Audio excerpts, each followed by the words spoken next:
Aita semeak tabernan daude, ama alabak jokoan. Aita semeak. Buenos días. Vamos a comenzar esta parte de la jornada después de las preguntas que nos ha suscitado la reflexión de María Jesús. Yo creo que no nos ha dejado a ninguna y a ninguno impasible. Nos llevamos preguntas, nos llevamos interlocuciones internas. Yo me he sentido en varias partes de su presentación reflejada en situaciones concretas, así que bueno, espero que nos sirva para ir haciendo ese cambio de mentalidad y de paradigma que cada una y cada uno tenemos que hacer. Tengo el honor de abrir esta sesión, de presentar los resultados en la que van a presentar los resultados de la investigación que ha servido de base a estas jornadas. Y antes de dar paso y de presentar brevemente a Richard y a Leire, quiero reconocer el trabajo de equipo interinstitucional que hemos llevado a cabo para esta preparación. Ha sido un trabajo intenso de varios meses en los que hemos tenido que construir confianza. Está Elena aquí, del Departamento de Gobierno Vasco, está María, de Coordinación de la Plataforma, el propio Richard, que ha llevado mucho peso de la preparación de todo el evento, Leires dirigiendo la investigación, y realmente ha sido bonito ver cómo hemos ido construyendo el equipo, un equipo que hemos trabajado en remoto, que hemos trabajado en reuniones, hemos tenido que cumplir plazos muy justos y confiar unos en otros de que todo iba a salir bien. Y además teníamos la presión de mucho público. Hemos visto que es un tema que está en el candelero, que estos días además bueno, pues nos ha ayudado un programa televisivo a que esto esté en los medios y esté en la reflexión, pero también está el 8 de marzo y está el 19 de marzo, el Día del Padre. Entonces, bueno, todo en sí nos daba mucha presión escénica de cumplir, llegar y cumplir expectativas, y que realmente estas jornadas sirvieran de esa reflexión que teníamos que hacer. Así que gracias a todos y a todas las que lo habéis hecho posible. Quiero presentar brevemente a Leire y a Richard. Leire, como ha dicho la vicerrectora en la presentación, tiene una trayectoria de investigación larga, aunque la veis joven. Es muy activa, tiene unas conexiones internacionales muy fuertes. De hecho, ha tenido que retrasar la marcha a Berkeley y se va el mismo domingo, después de estas jornadas, a hacer una estancia de investigación de 5 meses con las que va a seguir profundizando en los temas. Ella lleva empeñada varios años en introducir la perspectiva de género en la gestión empresarial. En ver un poco cuáles son los retos que tenemos desde las empresas, ver un poco cuáles son los modelos de liderazgo, la superación de roles andróginos, algo que ya hemos ido viendo hoy a la mañana, la igualdad en el ámbito laboral y las dimensiones socioemocionales en las prácticas organizacionales. Es un tema que desde la plataforma interdisciplinar creemos que es importante y bueno, pues la animamos a que aprendas mucho ahora cuando estés allí de nuevo y que nos traigas buenas ideas. Richard es consultor y experto en género y, como él dice, padre animoso, y ha coordinado la investigación.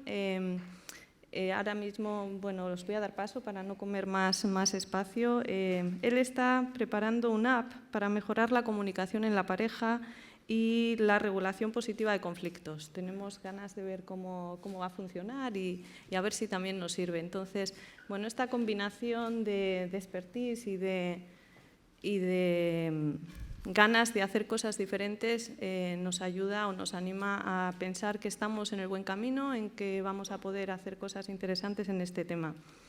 La investigación que van a presentar a continuación ha sido realizada con una sólida metodología que ha combinado métodos cuantitativos y cualitativos con el objetivo de arrojar luz sobre la distribución de los roles en el cuidado y han hecho el esfuerzo de formular una serie de recomendaciones a los distintos sectores sociales para que podamos seguir avanzando en conseguir una sociedad más justa e igualitaria. No me voy a extender más, os paso la palabra. Creo que el estudio va a dar para poder hacer muchos más análisis. Tienen recogida información como para poder seguir trabajando en este tema largamente, así que si nos dais un poco, le voy a pasar la palabra, perdón, al director de Gobierno Vasco. Egunon.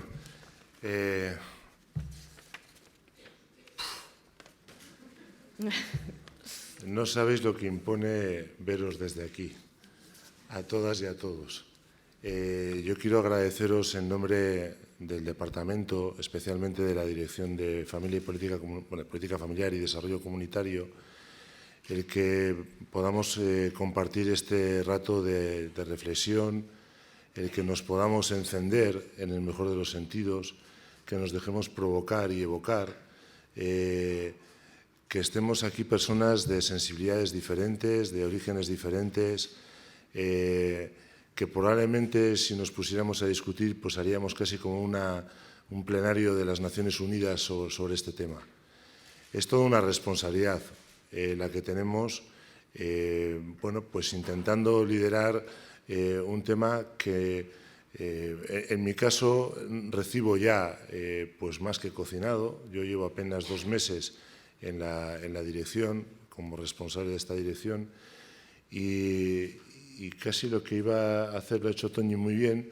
Y entonces leo un poquito 4 cositas que tengo para no enrollarme mucho, porque esto de la implicación de los padres vascos en la crianza, el impacto en la corresponsabilidad y en el trabajo productivo, no sé si después de escuchar a nuestra anterior ponente yo me permitiría la licencia de reformularlo. Creo que tendríamos que hablar de corresponsabilidad, ¿no? Y de reciprocidad más que de corresponsabilidad. Es un privilegio estar en esta mesa. Es un privilegio tener a profesionales de la talla de Richard, de la talla de Leire, de la talla de Toñi. Es un privilegio contar con un equipo, con Elena al frente, con un equipo de trabajo que de verdad que se ha dejado la piel en esto, y que esto que estáis viendo no es flor de un día ni fruto de un calentón o de un empeño. Es fruto de un proceso largo. Recuerdo mi primer día en LACUA, lo recuerdo perfectamente. Recuerdo un pasillo y recuerdo a Elena y cómo se acerca a mí y me dice: jefe, ¿tenemos algo importante? Y yo le digo: sí, efectivamente, tenemos unas jornadas muy importantes y tenemos un trabajo muy importante. Y son mis primeras reuniones, ¿verdad, Elena? Y mis primeras decisiones. Luego, esto para mí es muy importante. He ido descubriendo muy poco a poco un tema que para mí no es ajeno, no es desconocido del todo, porque también soy padre. Comparto esa responsabilidad del cuidado de mi hijo y de mi hija, y nos van a avanzar ellos ahora las conclusiones y las recomendaciones. Pero me he visto retratado en muchas de ellas y me he visto interpelado profundamente en muchas de esas conclusiones, porque efectivamente uno tiene una visión muy distorsionada de lo que realmente hace cuando confronta con el otro. Podría haber hecho esta presentación aludiendo a las bases legales y estratégicas que motivan la encomienda que el Gobierno les traslada a Richard y a la Universidad de Deusto.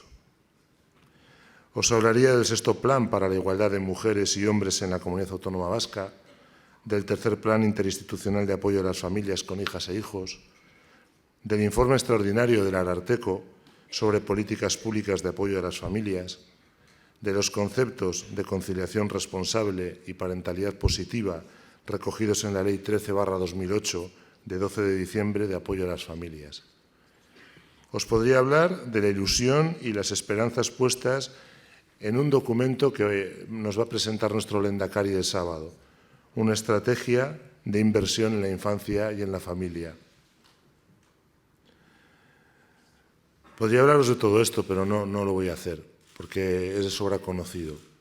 Quiero dar la palabra a quienes realmente nos van a aportar luz y nos van a retratar a los padres vascos en este momento. Algo que nos va a permitir seguir avanzando y seguir profundizando. Desde el conocimiento, desde un conocimiento necesario, porque antes decíamos que nos hace falta evidencia, y evidencia para lo que probablemente cuando descubramos eso que hay debajo del papel, digamos, bueno, pues tampoco es tan novedoso.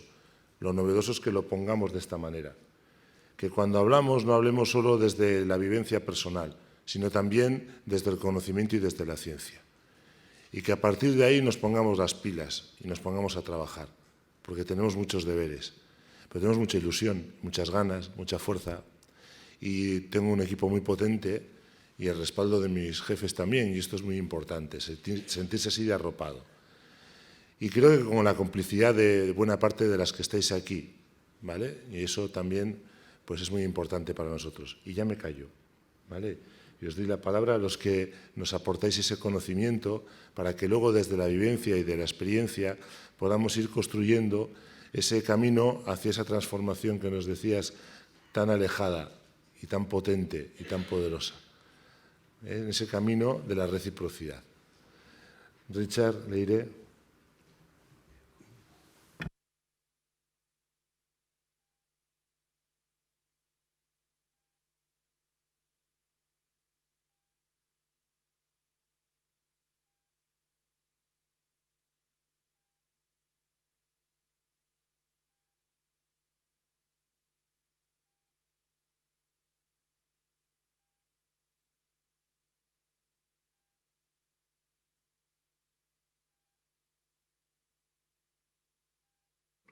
Ya está. Benetan eskerrik asko eta bihotzez eskerrik asko gaur etortzeagatik, izan dugun laguntzagatik, hemen Deuston, Eusko Jaurlaritzan, hau posible da pertsona asko parte hartu dutelako, eta bai eta eskerrak eman nahi dizuegu bai. Elena Etxeberriari bereziki egin duen lanagatik eta apostoagatik. Esto fue un sueño para que nos demos cuenta de lo importante que son los sueños y las conversaciones, ¿no? Conversaciones que te sientes y dices, ¿qué podemos hacer realmente para impulsar la implicación de los padres en la corresponsabilidad, en la crianza, en todo el área de la parentalidad positiva? Y la respuesta primera fue, pues Elena, no lo sé, pero vamos a ver qué es lo que se puede hacer, ¿no? Y con ese gran interrogante y con una conexión con el trabajo que se ha hecho previamente, estamos porque otras estuvieron. Esta investigación es posible por toda la trayectoria de investigadoras feministas como María Jesús Izquierdo, por el trabajo que ha realizado Emakunde, por el trabajo que ya han hecho tantas y tantas personas, hombres y mujeres a favor de la igualdad. Yo creo que eso es lo primero que queríamos reconocer. Esto empezó siendo una cosa muy chiquitita. Oye, pues vamos a hacer un grupo de control de 20 hombres, hacemos unas sesiones de sensibilización y luego, bueno, pues, entonces entra la parte ilustrada, que es Leire, a la cual admiro muchísimo, y ha sido un placer trabajar con ella. No, esto le vamos a dar más rigor académico, más rigor científico, y empezamos a construir una investigación que se ha convertido en algo mucho más grande, ¿no? Pero ¿de dónde surge? De otra conversación que tuvimos en Santurtzi hace unos años, de una idea que trabajaba Leire, que era la androginia, es decir, ¿es posible vivir sin género? O sea, ¿realmente podemos ser personas completas? ¿Nos podemos liberar de ese aprendizaje biosocial que nos hace ser lo que somos? Y por eso elegimos esta imagen de la campaña. Es un collage de Hannah Hoss, que también lo queríamos resaltar, de una artista dadaísta que en 1920 ya estaba reflexionando sobre lo que Leire reflexiona en el siglo XXI, ¿no? Y a ella le preocupaba mucho la figura del padre. O sea, ¿qué pasaría si el padre fuera el que se encargase del cuidado de las criaturas? Si realmente hubiera padres responsables, implicados. Y esta es la reflexión que hacía en 1920, ¿no? Es un padre andrógino, y la primera imagen que nos viene es que hay una relación directa entre la implicación del padre y el empoderamiento de las mujeres. Que las mujeres tengan tiempo para hacer lo que quieran hacer con su vida. En el mundo del trabajo, en el mundo del ocio, también están las resistencias masculinas, que están representadas por el por el boxeador, esas resistencias violentas al cambio de los propios hombres y al cambio de las mujeres, ¿no? Bueno, esto queríamos subrayarlo. También decir que estamos dentro de un proyecto de colaboración internacional, son de estos juegos de piezas, ¿no? De repente surge una idea, pero es que te das cuenta, como dice un amigo que acabo de conocer hoy, que hay algo que está en el aire, ¿no? Este tema, yo creo que Salvados lo han hecho por nuestro trabajo, y nuestro trabajo tiene mucho que ver con Salvados. Está en el aire esa preocupación, y por eso estamos conectadas con esta parte de las investigaciones europeas. Entonces, las grandes preguntas que nos hacíamos para guiar esta investigación es: ¿dónde están los hombres en relación a la crianza? Si se han producido cambios, ¿por qué han sido? ¿Qué los ha posibilitado? ¿Cuál es la dimensión de estos cambios? ¿Afecta la implicación de los padres en la crianza al empoderamiento de las mujeres? O sea, ¿qué propuestas de intervención, un poco en la línea que planteaba Javier? Bueno, ¿y ahora qué hacemos? Porque esto es para transformar la sociedad. O sea, no hemos hecho esta investigación para meterla en un armario. Y una imagen que sí que queremos trasladar es que esto ha crecido como el kéfir. ¿Os acordáis del kéfir este que lo metías en leche y de repente la semana siguiente te encontrabas algo mucho más grande? Pues eso nos ha pasado con la investigación.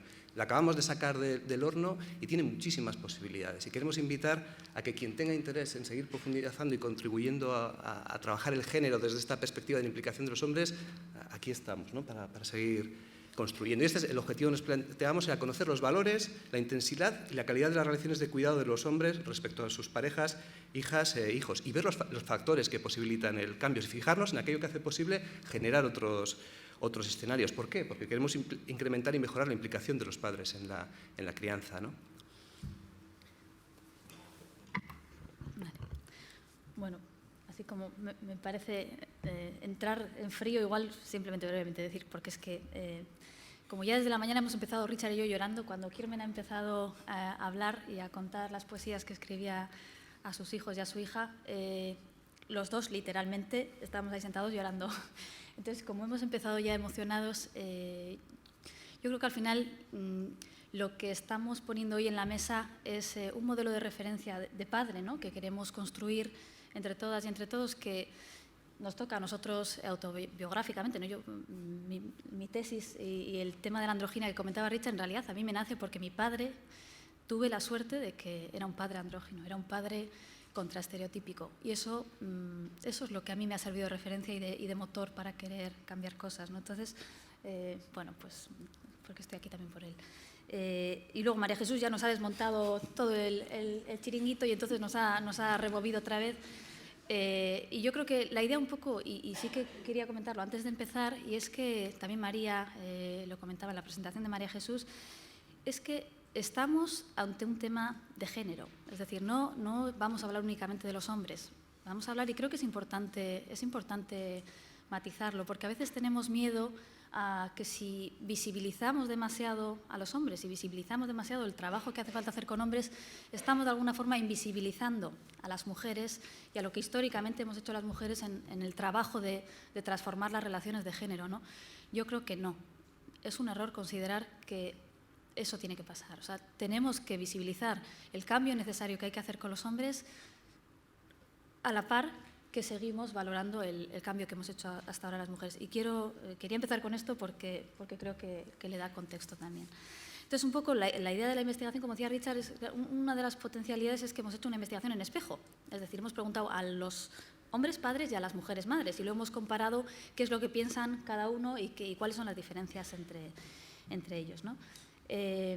La metodología, básicamente hemos tenido como dos ejes metodológicos. Uno es el cuantitativo, no hemos utilizado cuestionarios para recoger los datos, de nuevo por parejas, ¿vale? Y ahora os contamos un poco el proceso. Y el otro ha sido la parte cualitativa, en la que básicamente hemos tenido grupos focales y entrevistas semiestructuradas y, bueno, también algún análisis documental de datos que teníamos por ahí. Vale, entonces vamos a empezar por la parte cuantitativa, que básicamente la propuesta inicial, después de la inicial, tras la inicial, o sea, ya en cierto recorrido era tener 100 parejas, finalmente hemos conseguido 118 y algunas otras que han ido llegando por ahí. Y bueno, pues básicamente la edad compensada entre padres y madres, aunque un poquito superior es la de ellos. Y en la parte cualitativa hemos tenido 3 grupos focales de 27 personas aproximadamente, en la que lo que hemos hecho es un grupo solo con padres, otro grupo solo con madres y otro grupo con padres y madres juntos. De alguna forma hemos visto diferentes discursos en los 3 grupos y luego Richard profundizará un poco más en eso. Vale, entonces, por empezar ya con la parte cuantitativa, ir un poco al grano. Este es el cuestionario que teníamos. Por supuesto, teníamos un compromiso de confidencialidad en el que las respuestas eran totalmente anónimas y confidenciales, y sí que pedíamos a las parejas hacerlo por separado, aunque luego les invitábamos a hacer una reflexión conjunta. Y en ese sentido ha sido totalmente una investigación orientada a la acción, porque en sí misma ha producido cambios en las parejas que estaban participando. En el cuestionario teníamos diferentes dimensiones, pues variables personales y de valores, que tiene más que ver con la parte individual.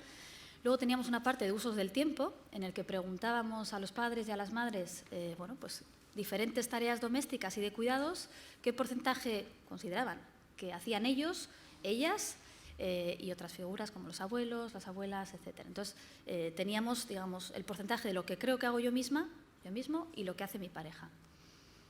Teníamos una parte de emociones, cómo nos sentimos en esas situaciones en las que estamos cuidando o no estamos cuidando y estamos haciendo tareas relacionadas con lo doméstico, otras relacionadas con el entorno laboral y otras relacionadas con, pues con temas de ocio y tiempo libre, de cómo han sido las relaciones en nuestra infancia, etc. Aquí teníamos algún testimonio, porque realmente es que queremos incidir en que ha sido realmente una investigación acción, en el sentido de que es que el objetivo era facilitar espacios de reflexión, y creo que en ese sentido lo hemos conseguido, porque las parejas lo que nos han contado es que, pues que muchas veces acababa en un proceso muy bonito en el que compartían cosas que al final, si no te sientas y no tienes un espacio para compartir eso, pues no te paras a reflexionar sobre ello, ¿no? Pero a veces también generaba tristeza, porque aquí tenemos, por ejemplo, el ejemplo de una pareja que nos comentaba que les había resultado muy duro responder al cuestionario, porque pensaban que tenían todo más o menos bien organizado, igualitario. Además eran personas que realmente creían en la igualdad y en que la estaban ejerciendo, y después de hacer el cuestionario, de pararse a reflexionar, de pararse a hablar entre ellos sobre lo que habían contestado, pues habían dado cuenta de que igual no era tanto esa igualdad que pensaban que tenían, y que tenían que dar pasos, o que tenían que organizarse, ¿no? Buscar más espacios para organizar esas tareas. Vale. Empezamos con resultados, igual. Sí. Algunas de las conclusiones que hemos sacado ya se conoce, pero yo creo que es importante descartarlas. Tal vez nuestra investigación tiene un sesgo, es decir, probablemente hemos llegado más a clase media, porque tampoco pretendíamos hacer una investigación que fuera representativa de toda la sociedad, sino empezar a extraer discursos, narrativas, ver dónde están los conflictos, dónde están las potencialidades del cambio. Digamos que este es el capítulo 1, ¿no?, de lo que estamos haciendo. Pero primera conclusión: las mujeres tienen una titulación universitaria superior a la de los hombres. Es efecto del empoderamiento, una buena señal, ¿no? Pero claro, luego tenemos, si analizamos los puestos de gerencia y directivos, la mayor parte de puestos superiores están ocupados por hombres, y los hombres ganan más. O sea, curioso, ¿eh? Partimos de un entorno donde la formación es superior en las mujeres, pero llegamos a la desigualdad, ¿no? Si hacemos una comparativa de salarios, en un 21% de los casos las mujeres ganan más que los hombres, pero es que en el 41% de los casos los hombres ganan más. Y este es un dato que nos ha parecido significativo, ¿no? Cuando preguntábamos a las parejas, claro, una de las características era que fueran padres y madres de criaturas entre 0 y 16 años, ¿no? Entonces, cuando preguntábamos por la situación laboral actual, y es donde engarza uno de los elementos estructurales, es que la relación con el empleo es totalmente distinta. O sea, fijaros, en una sociedad supuestamente igualitaria, el 90% de los hombres que han participado en la investigación trabajan a tiempo completo, el 90%. Frente al 49% de las mujeres. Pero es que teníamos una pregunta que no pensábamos que nos iba a dar tanto juego, que nos abre muchas hipótesis, ¿no? Y en trabajos anteriores, es decir, la mayoría son padres y madres, o sea, entendemos que una de las hipótesis puede ser que en la situación anterior no fueran padres y madres, ¿no? Y fijaros cómo cambia el escenario. Antes de ser padres y madres, los hombres trabajaban a tiempo completo en un 81% de los casos, y ha pasado en la actualidad a un 90%, es decir, aquellos chicos que han sido padres ahora trabajan más a tiempo completo. ¿Pero qué ha ocurrido con las las madres que trabajan menos a tiempo completo y trabajan más a tiempo parcial. Luego la maternidad puede o sea, decía Simone de Beauvoir, ¿no?, que no es un destino la maternidad, pero parece ser que cuando somos madres y somos padres, eso tiene un impacto diferenciado, ¿sí? Y merma las posibilidades de empoderamiento de las mujeres, como una hipótesis. Le miro a Leire porque es la parte positivista que me enseña y me corrige, ¿no? Otra de las cuestiones que nos interesaba, que tomamos parte de una investigación que hicieron en Barcelona, que estuvo Paco Abril, ¿no? Ahí nos interesaba preguntar qué cambios han producido el nacimiento de las primeras, o sea, de la primera criatura. Es decir, y las mujeres son las que han hecho cambios importantes cuando ha nacido esa criatura para conciliar. También han hecho cambios pequeños en mayor medida que los hombres. Y fijaos, los hombres, al nacer la primera criatura, aumenté mi dedicación al trabajo, asumí nuevas responsabilidades. Nos damos cuenta cómo al final estamos en movimientos que están interconectados, ¿no? El cambio intergeneracional, que también queríamos verlo, porque puede ser un factor interesante para la sobredimensionalización de nuestra situación actual. Es decir, si tenemos como esquema comparativo lo que hacían nuestros padres, claro, somos hombres fantásticos, tremendamente implicados y efectivamente hemos avanzado mucho. Nuestros padres y nuestras madres, el padre era el proveedor de recursos fundamental y la madre era la proveedora de cuidados. Y uno de los datos que más nos ha sorprendido y que nos interesa muchísimo y que nos ha ayudado a enlazar las conclusiones es que el posicionamiento en cuanto a la igualdad de género es altísimo. Fijaos, un 8,42% de nota de los hombres de una escala de 0 a 10 frente a un 8,46 de las mujeres. 8,42, 8,46. Prácticamente el posicionamiento respecto a la igualdad, el expresado, es el mismo, es idéntico. En cuanto al feminismo, que también lo preguntábamos, ya hay una variación. Las mujeres se situaban en un 7,5, pero los hombres en un 5,76. Es decir, dentro de la muestra tenemos unos perfiles con una implicación o una relación con la igualdad y el feminismo importante, ¿no? Y luego otra parte que nos interesaba es ver qué pasa con las emociones respecto al cuidado, ¿no? Y las conclusiones que llegamos es que al final, o sea, las mujeres que trabajan, perdón. Cuando se pasa tiempo con... Sí. O sea, cuando se pasa tiempo con las criaturas, las percepciones cambian de alguna manera, ¿no? Sí, no, al final veíamos que, aunque en general no hay diferencias, mirábamos emociones positivas y negativas, ¿no? ¿En qué medida sientes tensión, culpabilidad, apoyo, liberación? Y en términos generales veíamos que no había demasiadas diferencias entre lo que expresan las mujeres y los hombres, únicamente cuando se preguntaba qué pasa cuando pasas tiempo con las criaturas, ¿no? Las mujeres están un poco más tensas. En la siguiente, cuando se les preguntaba qué pasa cuando no estás pasando tiempo con tus hijos, con tus hijas, bueno, pues en general tampoco hay demasiadas diferencias. De nuevo, la mujer un poco más tensa. Y lo curioso es que cuando preguntábamos qué pasa cuando estás con la pareja, o sea, perdón, cuando las criaturas están con la pareja, ¿no? O sea, sabes que están de alguna forma bien cuidadas, porque en teoría están con su padre o con su madre, entonces, ¿qué es lo que pasa en ese contexto? Aquí se disparaban las puntuaciones de la madre de sentirse liberada. O sea, en estas situaciones la mujer, respecto al padre, se siente más liberada, se siente más alegre y se siente más relajada. Es decir, es el único momento aparentemente en el que se libera un poco de esa responsabilidad del cuidado y esas emociones positivas emergen de alguna forma. Sí, y otro dato significativo es que ante esa misma situación, cuando las criaturas están con la pareja, el hombre se siente más triste y más culpable que las mujeres. Entonces, claro, ahí luego lo analizaremos al final, parece ser que la ideología de género, es decir, aquellos hombres más identificados con el feminismo desarrollan más competencias expresivas, es decir, se parecen más al femenino cultural y tienen una mayor deseabilidad de estar con las criaturas, ¿no? Entonces, vamos a profundizar un poco en esto, ¿no? Porque había una parte que, como decíamos, miraba todas esas dimensiones más individuales de personalidad, de rasgos de identidad, que al final determinan de forma muy, muy fuerte el comportamiento de las personas, ¿no? Si yo creo que soy una persona empática y sensible, voy a comportarme de forma acorde a esa imagen que tengo de mí misma, ¿no? De mí mismo. Entonces, aquí en términos generales, las mujeres tienden a ser más expresivas es decir, a tener rasgos de identidad, de personalidad más estereotípicamente femeninos, es decir, somos más empáticas o nos consideramos más empáticas, más sensibles, más orientadas a los demás, etc.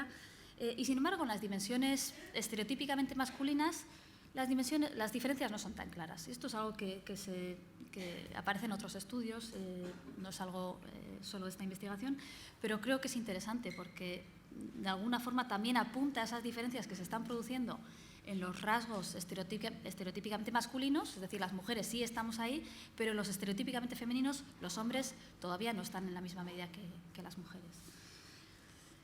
Otra dimensión que tocábamos era la importancia que se da en la vida a diferentes objetivos, ¿no? Pues, por ejemplo, la importancia de competir. O sea, teníamos tanto objetivos expresivos, es decir, lo estereotípicamente femenino, ¿no? Lo del cuidado, como los instrumentales, los relacionados con el trabajo. Y aquí sí que observábamos que, en general, los hombres tenían le daban un poco más de importancia a la parte instrumental y las mujeres a la parte expresiva. Y luego veremos un poco qué factores se asocian también con esto. Esta era una variable interesante que... Sí, es que como estoy un poco miope, se me va la cabeza para... teníamos una variable que es muy interesante, la de la prioridad que se da al trabajo sobre la familia, es decir, les preguntábamos, si tuvieses que elegir entre cuáles son tus prioridades en la vida, entre tener una familia y tener una profesión, entre dedicar tiempo a tus hijos e hijas o tener un trabajo que te satisfaga y alcanzar las metas profesionales o tener una familia feliz, comprometida, etcétera, o sea, les poníamos en la necesidad de tener que elegir, pues, ¿sabes lo que salía? Aquí lo que observábamos era algo curioso. Cuando les preguntábamos sobre ellos y ellas mismas, es decir, la autopercepción, lo que se observan es, pues no hay diferencias estadísticamente significativas. O sea, realmente tanto hombres como mujeres en igual medida consideran que pues, priorizan igualmente, o sea, que no priorizan especialmente el trabajo sobre la familia, ¿no? O sea, en principio, ambos le dan importancia a las dimensiones de familia. Sin embargo, cuando preguntamos a la pareja, es decir, ¿qué piensas que hace tu pareja en relación a todo esto, ¿no? ¿Qué importancia le da tener una familia, tener una profesión, etcétera? Aquí es donde surgen las diferencias. Y las diferencias no son en qué es lo que hace la madre, porque en eso hay consenso.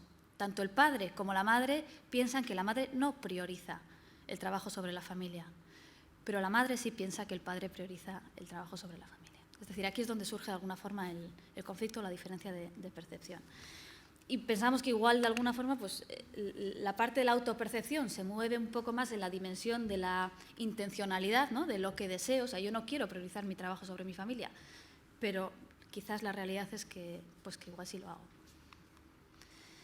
Vale, luego teníamos una parte que tiene que ver con el ámbito de lo laboral. Básicamente aquí mirábamos un poco a la vivencia del miedo, ¿no? De cómo las personas experimentan, pues eso, miedo respecto a qué posibles consecuencias puede tener dentro del mundo de la empresa lo que tiene que ver con el cuidado de las criaturas y de lo doméstico.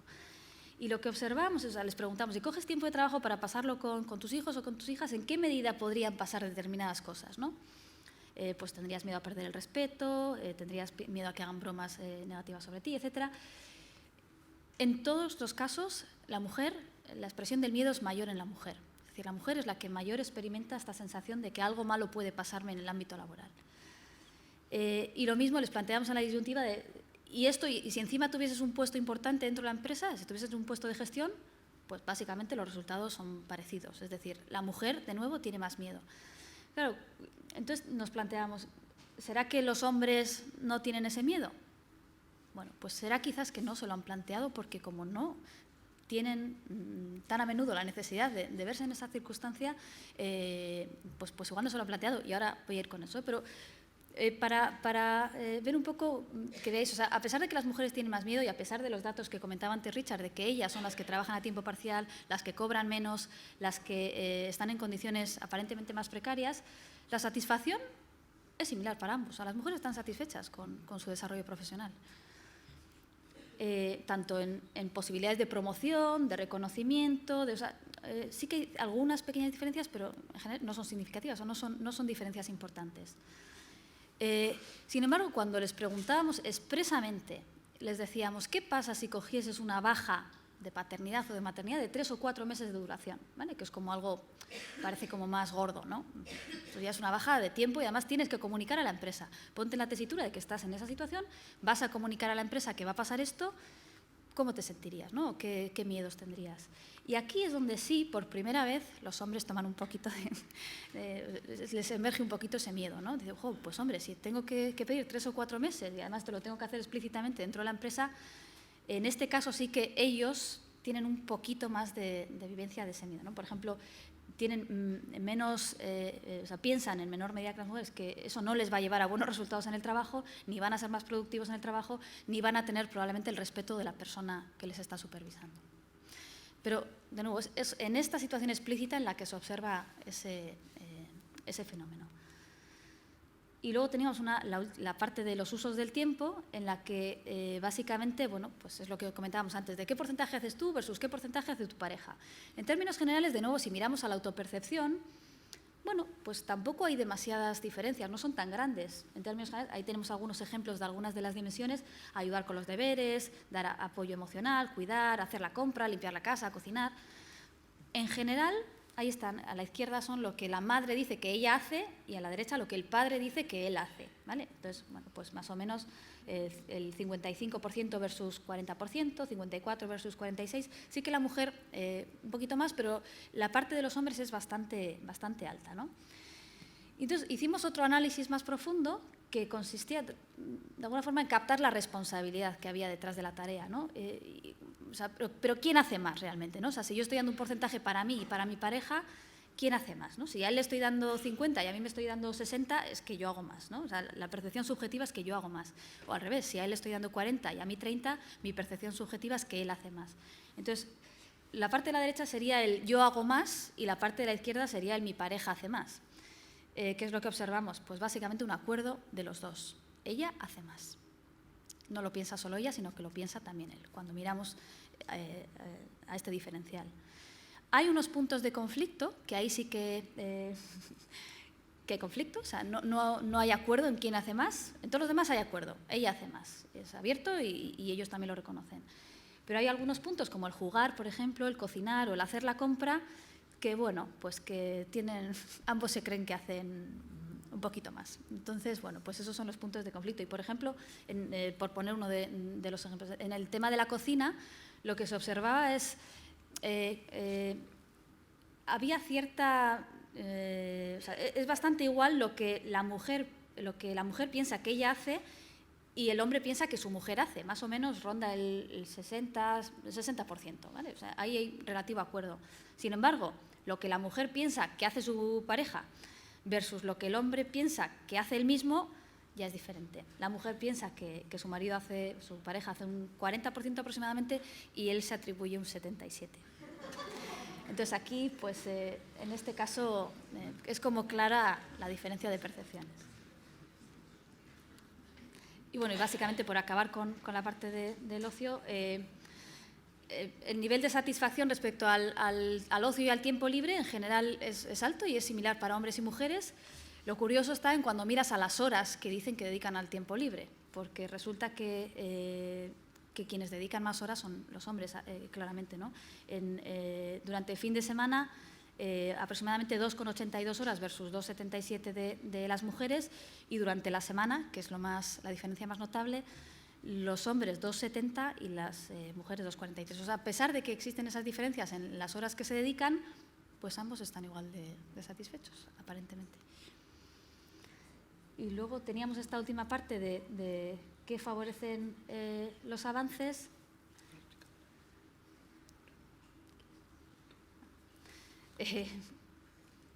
Sí, que al final veíamos que tratábamos de ver un poco qué relaciones hay entre diferentes dimensiones, ¿no? O sea, qué predice avances o qué predice cambios. Entonces, una de las dimensiones que teníamos, aquí queríamos hacer una comparativa entre factores ideológicos versus factores estructurales. Ideológico, pues el posicionamiento con la igualdad, con el feminismo, versus factores más estructurales como pueden ser pues, el propio puesto que se tiene dentro de una empresa, o el salario, o el nivel educativo. Entonces aquí cuando tomamos la igualdad, el posicionamiento en igualdad, es decir, les preguntamos, ¿tú cómo de implicado estás respecto a la igualdad, ¿no? Pues vemos que las personas que están más implicadas con la igualdad, efectivamente eso tiene un efecto sobre los valores y los rasgos a nivel identitario que se desarrollan. Lo curioso es que este efecto es significativamente superior para los hombres. Es decir, este efecto de el posicionamiento en igualdad como un factor que lleva a producir cambios a nivel identitario es especialmente en el caso de los hombres. No solo en el factor identitario, sino también en la dimensión esa de priorizar el trabajo sobre la familia. Y lo mismo para el posicionamiento feminista, ¿vale? O sea, hombres que se posicionan abiertamente y explícitamente con el feminismo tienen una mayor probabilidad de, pues eso, de tener cambios, o sea, de tener rasgos de identidad y de personalidad más estereotípicamente femeninos y también de priorizar más el trabajo sobre la familia sobre el trabajo. Vale, entonces, básicamente que esto también se producía con las emociones, que es lo que decía antes Richard, y tanto con el feminismo como con la implicación en igualdad. Y simplemente brevemente, que aquí poníamos en contraste los factores ideológicos con los estructurales, y así como hemos dicho que los factores ideológicos eran importantes, también decimos sí, pero cuando ponemos todos en un modelo son los factores estructurales los que realmente determinan, en este caso miramos a los usos del tiempo y el porcentaje de tareas de cuidado. Es decir, ahora profundizamos un poco en… Vale. Y la parte más cualitativa, esto lo vamos a pasar muy rápido, esto es lo que queríamos medir, ¿no? Si se había producido un cambio generacional, qué pasaba con el cuidado de las criaturas, qué pasaba con la crianza, con los trabajos reproductivos, el equilibrio trabajo-familia, la cultura del trabajo, los elementos estructurales.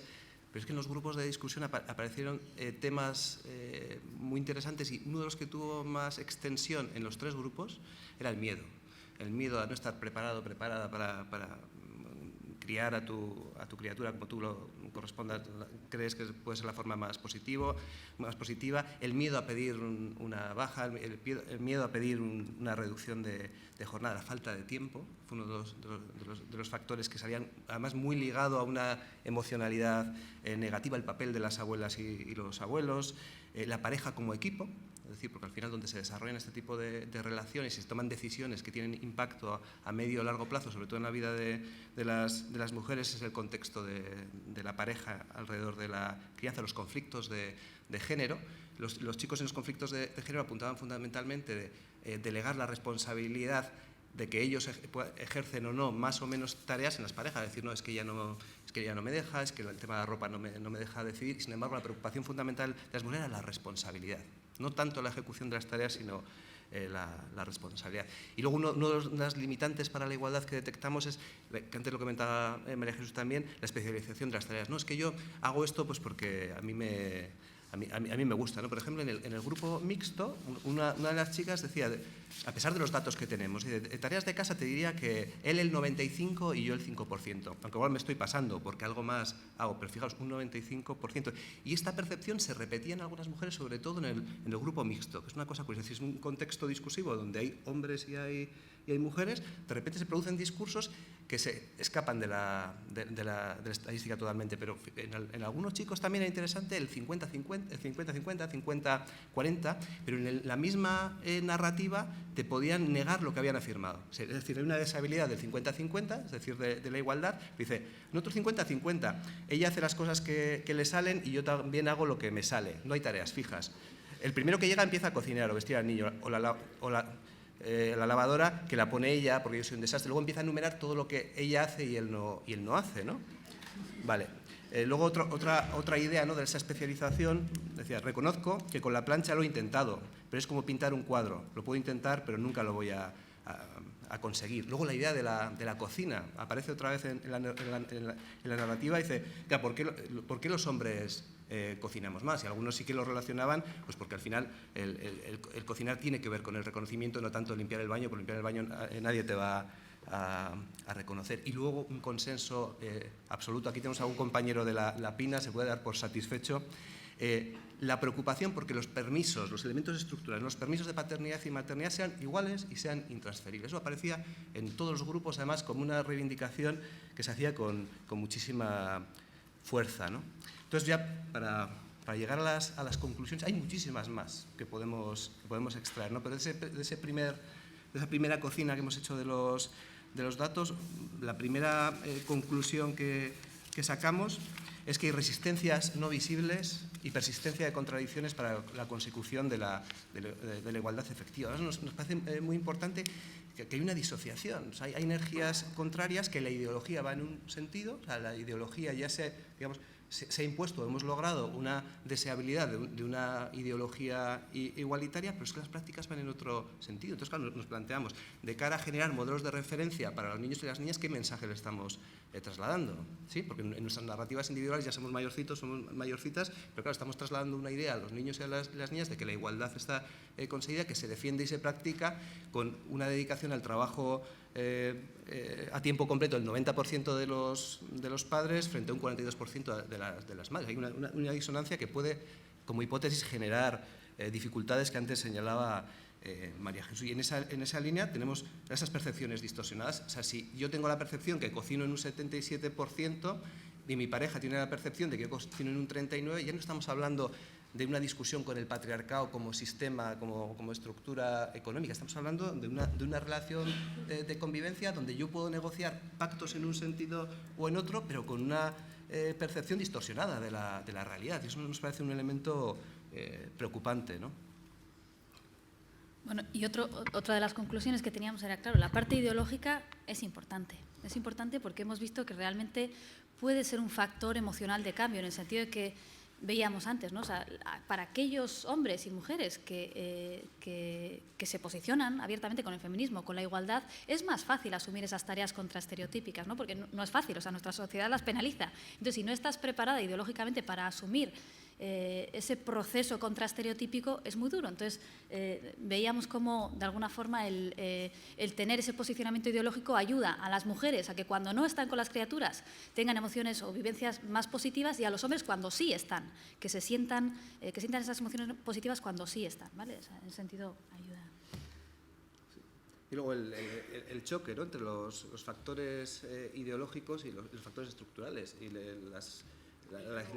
la legislación actual, ¿no?, en materia de permisos de paternidad y maternidad es uno de los elementos estructurales, ¿no? La ideología va en un sentido, sin embargo, los elementos estructurales hacen que esa relación temprana de apego con la criatura, socialmente, la ley dicte que tiene que seguir siendo la mujer, ¿no? Por eso nos parecía que es uno de los elementos dentro de las recomendaciones como centrales, ¿no?, de cara a transformar, ¿no?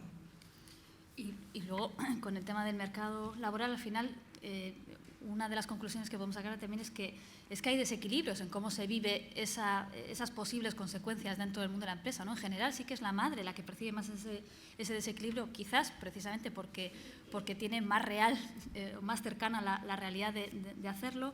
Pero en ese sentido también veíamos como que hay cierto conformismo, ¿no? O sea, por parte también de las mujeres.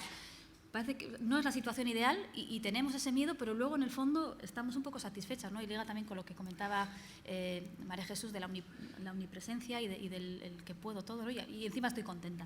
Y ya la última, ¿no?, de las conclusiones es esa tensión que hay, ¿no? Esa tensión, ¿dónde duele? ¿Dónde genera realmente insatisfacción? Tenemos una ideología propia y la pareja unos valores igualitarios, tenemos una percepción de la igualdad alta, una conciencia feminista que favorece la igualdad, tenemos unos niveles altos de satisfacción de pareja, tenemos un nivel alto de formación de las mujeres, tenemos una percepción del cambio generacional realmente consolidada, es decir, estamos mejor que nuestras madres, padres, pero claro, luego tenemos una relación con el mundo laboral profundamente desigual, los usos del tiempo son profundamente desiguales, la responsabilidad de los cuidados sigue asignándose a las mujeres, hay también la ideología de la crianza que se está instaurando, ¿no?, la percepción de que el apego lo tiene que generar únicamente la madre, ¿no?, en algunos determinados sectores sociales, esa implicación desigual de la pareja que se supone que ideológicamente es igualitaria, unos permisos de paternidad y maternidad desiguales, en definitiva.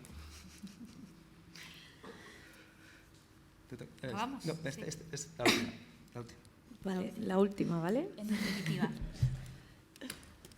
tenemos que seguir trabajando en el empoderamiento de las mujeres, tenemos que seguir viendo esto como una cuestión de género que implica, es algo sistémico que implica todos los elementos dentro del sistema de género, es decir, no podemos abandonar el trabajo con mujeres, pero merece la pena invertir también tiempo y esfuerzos en el cambio ideológico y en cambios estructurales, por supuesto, que tienen que ver con los hombres, porque es que si no, no vamos a cambiar el sistema. Y sobre todo queremos ver la pareja como una oportunidad. Es decir, cuando hablamos del patriarcado como algo lejano, dices qué difícil es transformar aquello que está fuera y que genera estructura. Pero claro, yo también, en mi relación de pareja y patriarcado, es decir, yo también genero relaciones de desigualdad. Si tuviéramos un proceso de toma de conciencia desde una perspectiva igualitaria, si hubiera un compromiso y se sellaran pactos igualitarios dentro de la pareja, podríamos transformar también la estructura, podríamos hacer transformaciones al sistema patriarcal. Bueno, sobre todo aquí ahora nos surgen muchísimos interrogantes. Eskerrik asko.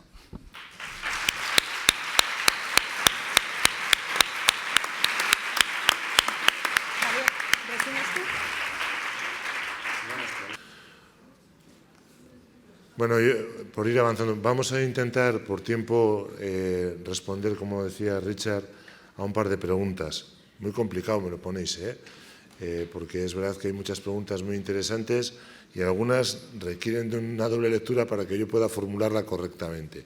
Como ellos tienen el compromiso de contestarlas, pues en lugar de acelerarme yo en la lectura de la pregunta y formularla mal, que cabe dentro de lo posible, pues ya os pido disculpas de antemano, ellos las leerán tranquilamente y podrán contestar concretamente a lo que preguntáis.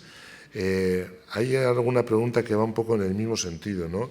En cuanto a la selección de la muestra y en cuanto a cómo se conformaban las parejas que han participado del estudio. Si se han incluido parejas del mismo sexo, si hemos trabajado solo con parejas heterosexuales. Nos felicitan por la investigación. Esto está muy bien también porque necesitamos un poco de cariño afectivo y de caricia afectiva, ya lo sé. ¿Vale? Entonces, explicad un poquito cómo se ha conformado. Si se han tenido en cuenta esas parejas del mismo sexo, en qué sentido y un poco si la investigación contemplaba esas nuevas formas de familia, bueno, nuevas, esas diferentes formas de familia, ¿no? Sí, bueno, ese ha sido un debate que lo tuvimos abierto, pero claro, en esta investigación es una idea muy buena para la siguiente que podemos hacer. Queríamos medir sobre todo el impacto que tienen los roles de género y que normalmente el mandato social es construir desde la biología ese sexo, desde la cultura ese sexo biocultural. Nos centramos preferentemente en aquellas parejas heterosexuales, pero no cerramos la posibilidad a que participase en otro tipo de parejas. Utilizamos la estrategia bola de nieve, es decir, contactamos con algunas parejas, y luego ha habido colaboración queríamos mencionarlo también, del Haurreskolen Partzuergoa, sindicatos, desde comisiones obreras nos han echado una mano, desde ENE, desde ERNE, desde la propia dirección del Gobierno vasco, desde la Universidad de Deusto. Mucha gente que ha respondido que no sabíamos quiénes eran. O sea, no exigíamos que fueran parejas heterosexuales, pero el objeto de estudio sí que eran las relaciones de género dentro de un contexto de relación hombres y mujeres. Aquí hay tesis doctorales, Yo cuando preparaba mi trabajo de tesis me decían hay que concretar la pregunta para hacer una buena tesis doctoral. Aquí hay muchas preguntas concretas que podrían dar pie a un montón de tesis doctorales. Vuelvo a repetir, no os sintáis marginados, ni censurados, ni censuradas, ¿vale? Hago otra última pregunta potente y pasamos a la siguiente mesa porque si no nos da la vida, pero que contestamos. Y, vale, voy a ser malo, ¿vale? Voy a coger una que a mí me interesa. Dice, si tuvierais que proponer una política pública para mitigar algunos de los efectos de desigualdad de género encontrados en nuestra investigación, ¿cuál sería y a qué argumentos daríais para eso? ¿A que soy malo? Esto es para que me ponga yo deberes también. Pues, hombre, ojalá tuviésemos la respuesta y la clave. Yo creo que al final sí que se planteaban como dos aristas importantes a tocar, ¿no? Una, todo lo que tiene que ver con la parte ideológica, porque es cierto que hay que concienciar, hay que sensibilizar y tiene que haber ese proceso de deconstrucción y de ruptura de los esquemas y los estereotipos de género para poder producirse esos cambios y para poder hacer frente a una sociedad que es sexista, no por naturaleza, sino por efecto. Entonces, la parte ideológica y la parte de trabajar en valores es muy importante. Y además, trabajar en valores, como hemos visto en los resultados, especialmente y también con los hombres, porque es que es precisamente a ellos quienes, cuando hablamos de tareas de cuidado en el sentido estereotípicamente femenino, si entra en la dimensión del conflicto, es a ellos a los que especialmente les hace más falta trabajar esa dimensión en principio, ¿no? En términos generales. Entonces, es importante trabajar esa vertiente. Y la otra, la estructural. No nos ha dado tiempo a profundizar en esa idea, pero es que sale muy claramente en los datos. O sea, la parte ideológica es importante, pero si no hay parte estructural, no hay igualdad. Porque hay muchas parejas que tienen el convencimiento y el deseo de actuar de forma igualitaria, de que cuando llega la hora de cogerse un permiso de paternidad o de maternidad sea compartido, pero es que hay muchas circunstancias del contexto y de la estructura que imposibilitan eso, literalmente. O sea, porque llega un momento y resulta que es el que tiene más dificultades para dejar el trabajo porque cobra más o porque en la empresa no hay ningún compañero que lo haga y cómo va a ser tan raro cuando a ella le están invitando a hacerlo. O sea, hay muchos factores que hacen que, aunque a nivel ideológico y de partida tengas el convencimiento o el deseo de hacerlo, bueno, pues el hecho de que tengamos los permisos de paternidad y de maternidad que tenemos, pues no ayuda mucho, ¿no? Entonces, bueno, es como una combinación de ambas. Sí, y luego simplemente un dato donde se produce el verdadero quiebro, ¿no? Entre parejas que, y en eso la investigación que han realizado Paco Abril, creo que queda bastante claro, ¿no? Parejas heterosexuales que eran bastante igualitarias, tienen una práctica bastante igualitaria, luego nos lo contará, no te quiero pisar, pero sí que quiero recoger la idea donde se produce realmente otra vez la vuelta a prácticas no igualitarias, es a partir del nacimiento de la primera criatura. Luego, si esta hipótesis es así, para hacer prevención, para hacer un trabajo realmente de impulso a la consecución de una igualdad real, vamos a trabajar en ese momento. Desde antes de nacer la criatura, es decir, tenemos en Euskadi 18.000 hombres que son padres todos los años. Tenemos una grandísima oportunidad. Son hombres que no están presentes en los cursos de preparación al parto y podríamos utilizar esa excusa, esa crisis, ese momento para tratar de generar ese cambio hacia una ideología más igualitaria que puede traer prácticas también más igualitarias desde esos nuevos pactos con conciencia crítica y con conciencia de género también en el terreno de la pareja, ¿no? O sea que...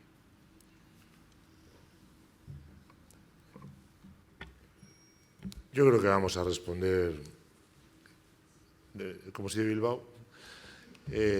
Bueno, yo creo que tenemos muchos deberes y que podríamos responder y espero que el Lehendakari el sábado nos dé alguna sorpresa en este sentido, porque creo que, así leyendo entre líneas, nos quedan muchos deberes y hay que dar un primer paso.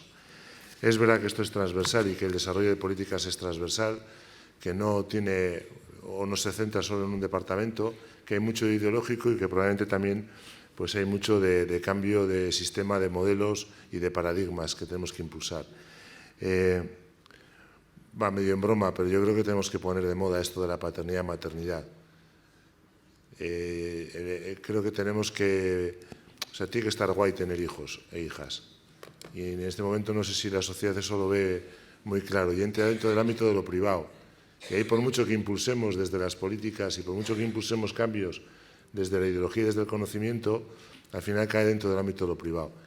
Y que nos tenemos que encontrar en esa reciprocidad en lo público y en lo privado, porque ahí ganamos todos. Gana la mujer y gana el hombre y gana la sociedad en derechos.